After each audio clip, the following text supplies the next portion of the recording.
कोर्टात जाणार, भांडणार, त्यापेक्षा गुलाबो गँग तयार करायची आणि तो जो आरोपी असेल त्याच्यावर अटॅक करायचा आणि त्याला धोपटायचं. आणि आम्ही समजवल्यानंतर तिला म्हणलं, लढ, मरू नको, तू मेल्यावर तर आणखीन तो आजाद झाला. नमस्कार, मी प्रतिभा चंद्रन आणि नवराष्ट्रमध्ये आपल्या सगळ्यांचं मनपूर्वक स्वागत. सध्या महाराष्ट्रामध्ये ज्या प्रकरणांची चर्चा होतीये, जे सदनामध्ये म्हणजे विधिमंडळामध्ये सुद्धा गाजतायत, त्यामध्ये प्रमुख एक जे प्रकरण आहे ते आहे पुण्यातल्या स्वारगेट बस स्थानकामध्ये गाडीमध्ये म्हणजे बसमध्ये जो बलात्कार झालेला आहे एका पीडितेवर, ते प्रकरण. त्याला कशा प्रकारचे राजकीय रंग दिले गेले हे आपण पाहिलं. पुण्याला अक्षरशः हादरवून सोडणारी अशी ही घटना होती, कारण त्यानंतर ज्या पद्धतीच्या प्रतिक्रिया यायला लागल्या त्या खूप विचित्र होत्या, असंवेदनशील होत्या आणि जणू काही ती पीडिता हीच गुन्हेगार आहे अशा प्रकारचा एक सूर कुठेतरी लागताना दिसून येत होता. पण हे असं शहरातलं या पहिलं प्रकरण नाही, असे अनेक प्रकरणं आहेत जी कदाचित पोलीस ठाण्यापर्यंत सुद्धा पोहोचत नाहीत, कारण महिला घाबरतात आणि वेगवेगळ्या प्रकारचे अत्याचार, अन्याय ह्या केवळ भीतीपोटी, समाजामध्ये नाव खराब होऊ नये म्हणून, तर कधी कधी कौटुंबिक दबावापोटी सुद्धा बोलत नाहीत, समोर येत नाहीत. अशांना न्याय कुठे मिळवायचा हेही कळत नाही, कारण पोलीस यंत्रणेपर्यंत जाण्याचं धाडस त्यांच्यात नसतं. हे सगळे जे मुद्दे आहेत हे लक्षात घेऊन या आणि अशा प्रकारच्या महिलांना मदत करण्यासाठी म्हणून पुण्यामध्ये एक सुरुवात झाली ती गुलाबो गँगची. आणि गुलाबो गँगच्या सदस्य ज्या आहेत, ज्या संस्थापक आहेत, त्या संगीता तिवारी मॅडम आहेत आणि त्यांच्या सगळ्या सहकारी आहेत, त्या सगळ्या आज आपल्या स्टुडिओमध्ये उपस्थित आहेत. प्रकरण आत्ताचं जे ताजं सुरू आहे तिथून सुरुवात करूया आणि मग या गुलाबो गँगची स्थापना कशी झाली, कशा प्रकारे पुण्यामध्ये वेगवेगळी प्रकरणं घडली जी कदाचित आपल्या मीडियाच्या समोर सुद्धा येत नाहीत. संगीता, ते पहिल्यांदा तुमच्यापासून सुरुवात करते.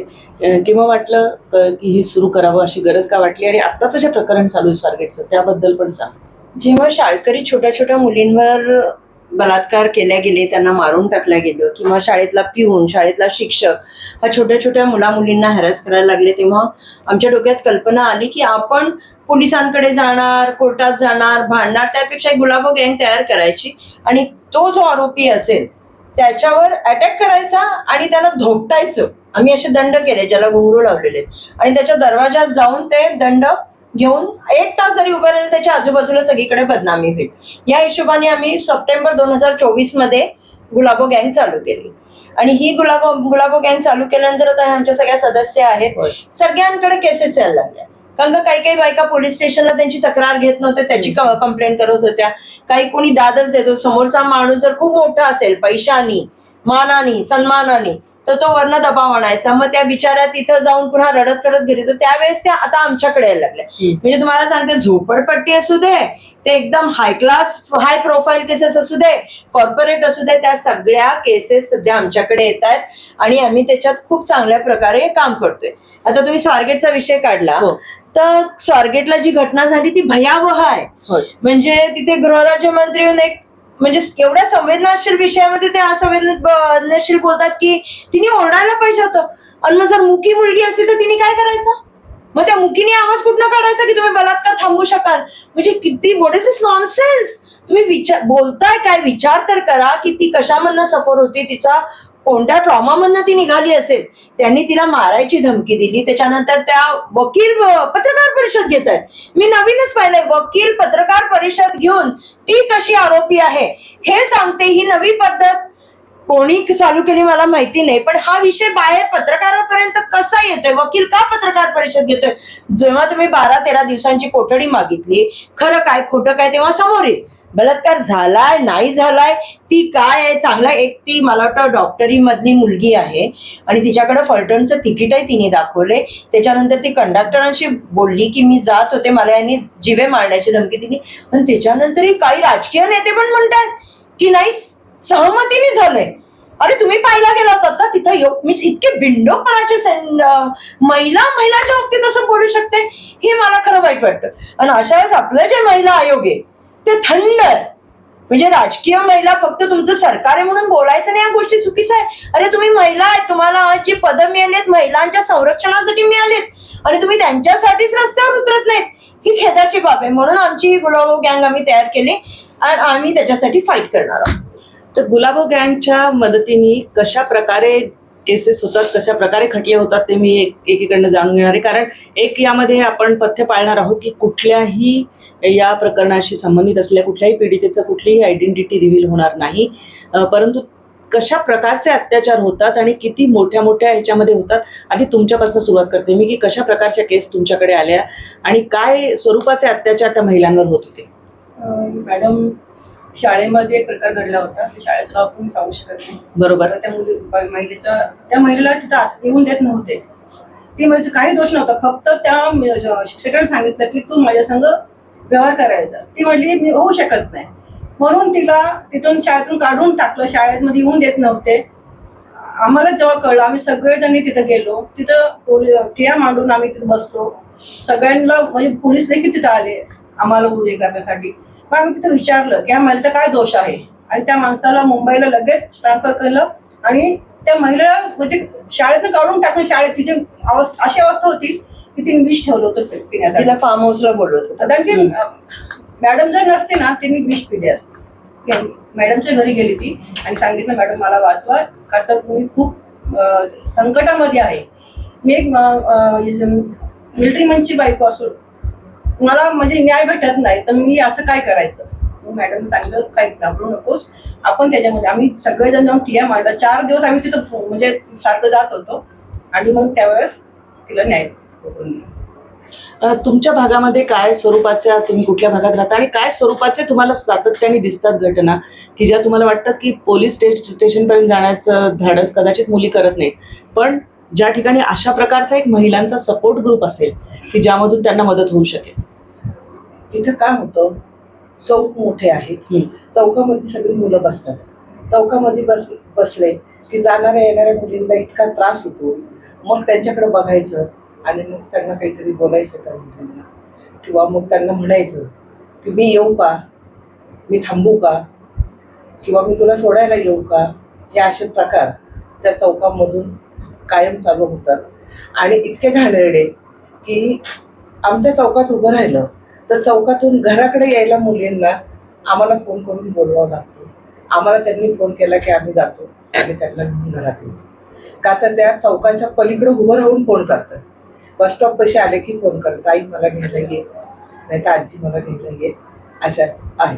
मग तुमचा जो ग्रुप आहे तो यामध्ये त्यांनी काय केलं. जेव्हा आम्ही ही गुलाबो गँग आमची तयार झाली तेव्हा आम्ही सगळ्या गुलाबो गँगनी मिळून तिथं आम्ही सगळेजण गेलो.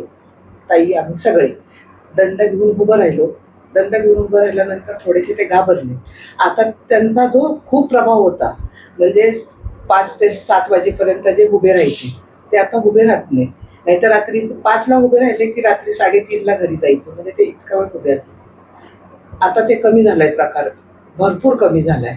म्हणजे नाहीच, म्हणजे थोडक्यात असं की ते म्हणतात मग आम्ही 10-15 मिनिटं कामावरनं येतो. पोलिसांनी गस्त चालू केली. ते पोलिसांनी, पाटील मॅडम आल्या होत्या, त्यांनी एक विजिट मोठी दिली, तर ते सगळेजण घाबरले. तेव्हापासून सगळं ताईंना बघून पण सगळेजण ताईंना चांगलं ओळखतात, त्याच्यामुळे सगळं शांतच झालं. म्हणजे हे गुलाबो गँगचे आहेत सगळे, हे पाहून सगळं जरा शांत, म्हणजे बऱ्यापैकी शांत. म्हणजे जो आम्हाला 100% त्रास होता तो आता 20% आहे. आम्हाला असं ओळखू लागलं की गुलाबो गँग सगळे सदस्य आहेत. हा, असं हे आम्हाला आमची ओळख झालेली आहे सध्या. बरोबर. तुमच्या भागामध्ये कुठला भाग आहे आणि कशा स्वरूपाच्या तक्रारी येतात. मी धनकवडी भागात राहते. ताईंच्या माध्यमातून आम्ही गुलाबो गँग चालू केली आणि त्यांच्या मार्फत आम्ही सगळं काम करतो. तर आता मागच्या महिन्यात एक रिसेंटली घटना घडली की एक मुलगी होती आणि एक मुलगा तिच्या मागे लागून की मी तुझ्याशी लग्न करतो, आणि मग त्याच्या असं बोलून तिला फसवलं त्यांनी आणि तिचा उपभोग घेतला. आणि मग आता जेव्हा लग्नाची वेळ आली तेव्हा तो नाही म्हटला. आणि मग त्यानंतर आम्ही गुलाबो गँग संगीता ताईंच्या माध्यमातून आम्ही त्याच्यापर्यंत पोहोचलो आणि आता त्यांचा संसार सुरळीत चालू आहे. हे गुलाबो गँगच्या माध्यमातूनच होऊ शकतंय. तुम्ही सांगा की तुमचा भाग कुठला आणि कशा स्वरूपाच्या तक्रारी तुमच्याकडे आलेल्या आहेत आणि तुम्ही लोकांपर्यंत पोहोचण्यासाठी, म्हणजे लोकांनी तुमच्याकडे यावं यासाठी तुम्ही नेमकं कसं हे करता. मी गुलटिके डायस्पॉटला राहते. तर आमची वस्ती आहे, तर तिथं आमच्या शेजारी एक लहान मुली होती, 2 मुली. एक 2वी-5च्या, तर एक माणूस आहे, माणूस म्हणजे 40 वर्षाचा माणूस आहे. तो येऊन त्या मुलीला घाण चाळे करत होता, दाखवायचा. त्या मुलींना त्यांच्या बायकोला आम्ही बोलून बी सांगितलं हे असं असं करतोय बघ. तर बायकोनी काय त्याला समज नाही दिली. परत मग ताईंकडे आम्ही आलो, म्हणजे आमचा गुलाबी गँगचे सगळं एकत्र आल्याच्या नंतर आम्हाला पोलीस स्टेशनला जायला लागलं. आज तो माणूस पोलीस चौकीत आहे, त्याला आतमध्ये घातलेलं, त्याला सजा आहे. आता जेव्हा ती केस येईल त्या माध्यमातून त्या मुलीला चांगलाच न्याय भेटलेला आहे. आणि आमच्या गुलाबी गँगमुळं, आणि आता सध्या गुलाबी गँग आमची फॉर्मलाच आहे, कारण प्रत्येक पोलीस स्टेशनमध्ये आम्हाला ओळखले जातात त्या हिशोबाने. तुमचा अप्रोच कसा असतो? कारण काय की बऱ्याच ठिकाणी कधी कधी पोलिसांचं इंटरव्हेन्शन लागतं. तुम्ही किती जणी जाता, नेमकं ऍक्शन काय करता, आणि म्हणजे सगळे तुम्ही कशा प्रकारे कार्यशैली आहे? आम्ही काय केलं होतं, प्रत्येक रिक्षावर आमचा गुलाब गँगचा एक नंबर दिला होता, हेल्पलाईन नंबर, आणि आमच्या सगळ्यांच्या नावाच्या पुढे नंबर्स आणि एरिया वाईज. म्हणजे आता मी कोरेगाव पार्कला राहते, ही धनकवडीला राहते, ही मार्केट यार्डला राहते, ह्या महर्षीनगरला राहतात, ही पण टिंबर मार्केटच्या पुढे राहते. तर अशा सगळ्या एरिया वाईज. आणि आणखीन ज्या आहेत, कोणी खडकीला आहे, कोणी दापोडीला आहे, कोणी कर्वेनगरला आहे, ते प्रत्येक ठिकाणी नरेपासून आपल्याकडे आहेत, वडगाव शेरीपासून सगळ्या जणी आहेत, त्या सगळ्या लांब लांब आहेत. तर त्यांचे नंबर टाकून आम्ही, आमचा पूर्ण एक फेसबुक पेज आहे आणि त्याच्यावर प्रत्येकीचं नाव, नंबर, आणि मग त्या एरियातली जर केस असेल तर तिला फोन जातं. आणि मोस्टली काय होतं, माझा नंबर माझ्या फेसबुक पासून सगळीकडे आहे आणि खूप सोपा नंबर आहे माझा, त्यामुळे माझ्याकडे मॅक्झिमम येतात. मग माझ्याकडे समजा एखादी कंप्लेंट आली की बाबा महर्षीनगरची आली, तर मग मी हिला फोन करते, किंवा ह्यांच्या इथली आली तर मी हिला फोन करते की बाबा तुम्ही शोभाताईंकडे जा, शोभाताई तुम्हाला मार्गदर्शन करतील, त्यांच्याच्याने नाही झाले तर मी स्वतः तिथे येते. पण आतापर्यंत आम्हाला पोलिसी अनुभव इतका चांगला आहे की एका फोनवर यांची तक्रार घेतल्या जाते. म्हणजे त्या महिलेला जर 4दा परत जरी पाठवलं असेल, जेव्हा आमचे गुलाबो गँगचे सदस्य किंवा मी तिथे जाते तर तिथे बसून लगेच FIR दाखल होते. आणि आमच्याकडे आम्ही असं नाही की बाबा हा महिला आहे म्हणून आम्ही ऐकून घेतो, आम्ही दोन्ही बाजू ऐकतो. त्याला सांगतो बाबा असं नको व्हायला की एखाद्या पुरुषावर पण अन्याय, आम्हाला तेही नाही करायचंय की बाबा प्रत्येक वेळेस पुरुषच दोषी नसतो. म्हणजे बऱ्याचशा केसेसमध्ये कधी कधी काय होतं, वेगळ्याच गोष्टी असतात, पण त्यावेळेस आम्ही दोन्ही पक्ष ऐकून घेतो. त्यावेळेस आम्ही कॉन्सिल करायचा प्रयत्न करतो आणि त्याच्यानंतर मग आम्ही PI साहेबांशी बोलतो की त्यांचा एक पोलिसी खाक्या असतो, तेही ओळखतात. त्याच्यामध्ये ते 10 वेळा विचार करतात, ताई बघा मला हे जरा असं वाटतंय, तुम्ही जरा चेक करा. मग त्यांच्या आजूबाजूला ज्या आपल्या ओळखीच्या महिला असतील किंवा पक्षाच्या कार्यकर्त्यांना विचारायचं, बाबा यांच्या घरी होतंय का असं रोज, मारापिटी होतीये का? मग त्याच्यातनं कळतं की हो बाबा ती अशी, नाही तर ती बाई तशी आहे, किंवा तो तिचा नवराच तसा आहे, दारुडे आहे, असं आहे, त्याची बाहेर लफडी आहेत म्हणून हिला मारतो. तर मग त्याच्यातनं आपल्याला सत्यता पडताळता येते. तो असं 4-5 दिवस जातात आणि त्याच्यानंतर आपल्याकडे खरी भूमिका येते आणि मग आपल्याला कंप्लेंट करणं खूप सोपं जातं. मला एक कळते की पोलिसांचे पण काही काही आहे, दामिनी पथक आहे, कारण महिला पोलीस पण दिलेले आहेत, अशा जे IT चा वगैरे तो भाग आहे त्या ठिकाणी दिलेले आहेत.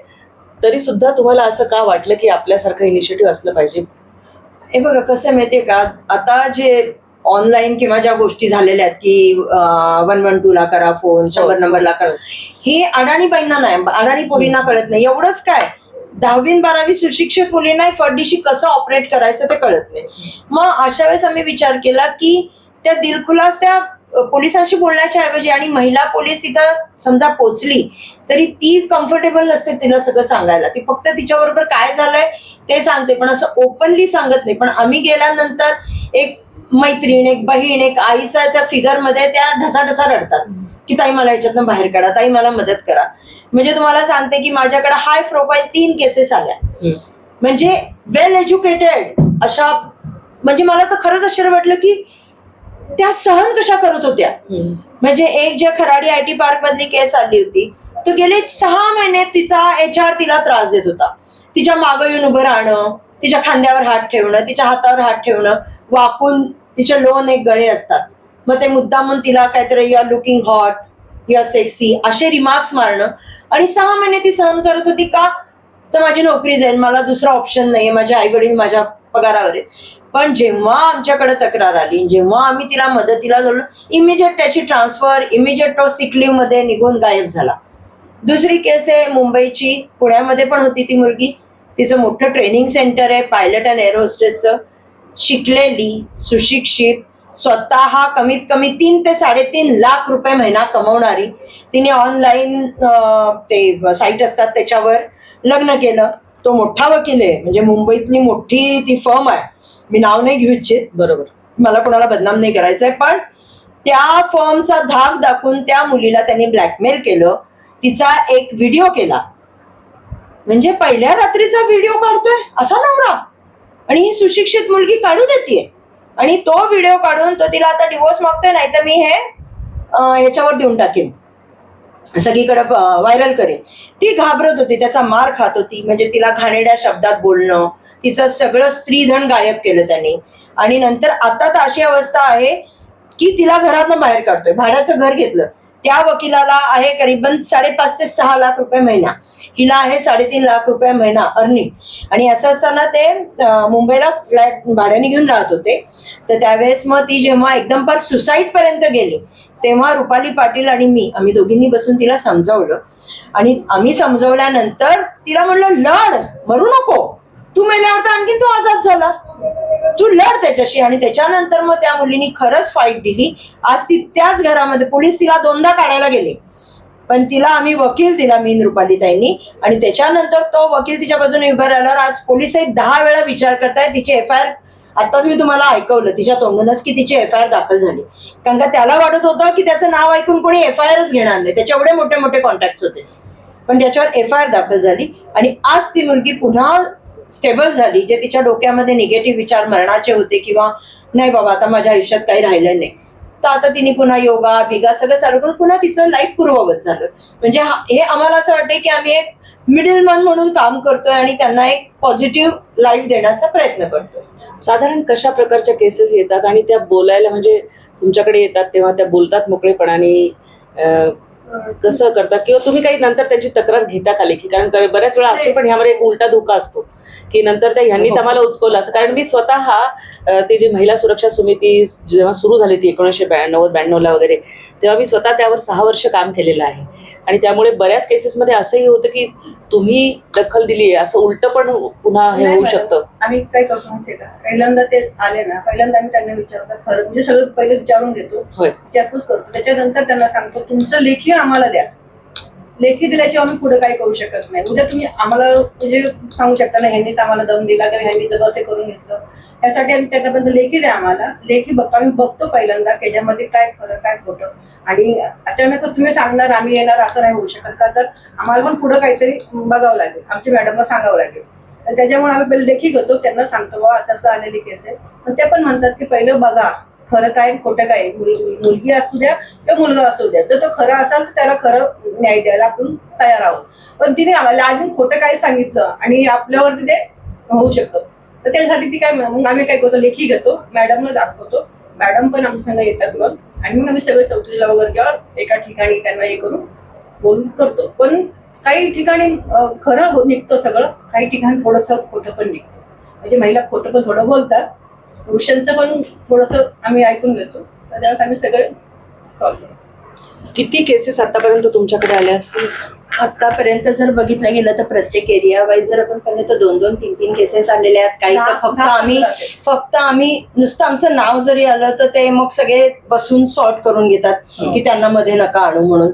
मग एखादा राजकीय माणूस आमच्यापैकी कोणाला तरी फोन करतो की तिवारी ताईंना सांगा मी हे मिटवून घेतो. कारण का कधी काय होतं, कोणाचा ड्रायव्हर असतो, कुणाच्या घरातला माणूस होतो, कुणाचा कार्यकर्ता असतो. म्हणजे बरेचसे ज्या अशा केसेस याच्यामध्ये कोणीतरी व्यापारी असतात, मग ते त्या हिशोबाने ते त्याला समजून सांगतात आणि ती प्रकरणं मिटवतात. आणि हे होतच, कारण का काय होतं, त्यांचे कनेक्शन असतात, कुठेतरी फोटो असतो. जसं आता तुम्ही ते यांचं पाहिलं स्वारगेटचं, की तो आरोपी राजकीय नेत्यांबरोबर उभा आहे. आता त्या नेत्याबरोबर उभा आहे तर त्या नेत्याचं नाव बदनाम होणार असतं ते परत. पण आम्ही नाही घाबरत आता, कारण का आता एवढे अत्याचार वाढले तर का घाबरावं. म्हणजे त्या मुलीला तुम्ही प्रेशर करू शकता, आम्हाला नाही करू शकत प्रेशर. आम्ही तिच्या मागे उभे राहतो, पॉवर म्हणून, वुमन पॉवर म्हणून उभे राहतो आणि आम्ही त्यांना मदत करतो. आता याच्यामध्ये तुम्हाला सांगते 15 केसेस आम्ही टोटल, माझ्याकडे जे अर्ज आहेत त्याच्या हिशोबाने 15 आम्ही सॉल्व्ह केलेले. आणि त्या अर्जाखाली आम्ही त्यांच्याकडनं लिहून घेतो, कारण का तुम्हाला माहिती असेल की चित्राताईंबरोबर त्या 2 मुलींनी काय केलं होतं की अचानक पलटल्या आणि त्यांना तोंडावर पाडलं. तर ते पाहिल्यानंतर आम्हालाही माहिती की उद्या आपल्या विरोधक आपल्यासाठी ते काही कार्ड वापरू शकतील. की मी हे लिहून देते आहे ते सर्व खरं आहे, आणि नंतर जर मी माझं काही स्टेटमेंट बदललं तर ती पूर्ण जबाबदारी तुझी आहे. आम्ही बाय फोर्स, गुलाबो गँग बाय फोर्स तुमच्याकडनं काहीही लिहून घेत नाही. आणि त्याच्या खाली तिची सही की उद्या आमच्याकडे तुम्ही आला, तुमचा हा अर्ज आहे आणि हे खाली तू सही केली की आम्ही तुम्हाला मारून मुटकून नाही घेतले. बरोबर. आणि आता तर आम्ही असं ठरवलंय की पुढच्या वेळेस जेव्हाही कोणी अर्ज घेऊन येईल त्यावेळेस आपण व्हिडिओ शूट करायचा आणि तो आपल्याकडे ठेवायचा की उद्या त्या मुलीवर किंवा आपल्यावर काही लांछन लागू नये या हिशोबाने आता आम्ही तसं पूर्ण करणार आहोत. मग काय तुम्हाला वाटतं की काय नेमकं केलं पाहिजे ज्याच्याने मुली महिला सुरक्षित त्यांना वाटेल, सुरक्षिततेची भावना वाटेल असं? आजकालच्या आत्ताच्या जमान्यामध्ये खरं ॲक्च्युली मुलींवर लक्ष ठेवण्यापेक्षा मुलांवर पण तेवढं लक्ष ठेवलं गेलं पाहिजे. कारण मुलांवर संस्कार जास्त झाले पाहिजेत असं मला आत्ताच्या ह्याच्यामध्ये वाटतंय.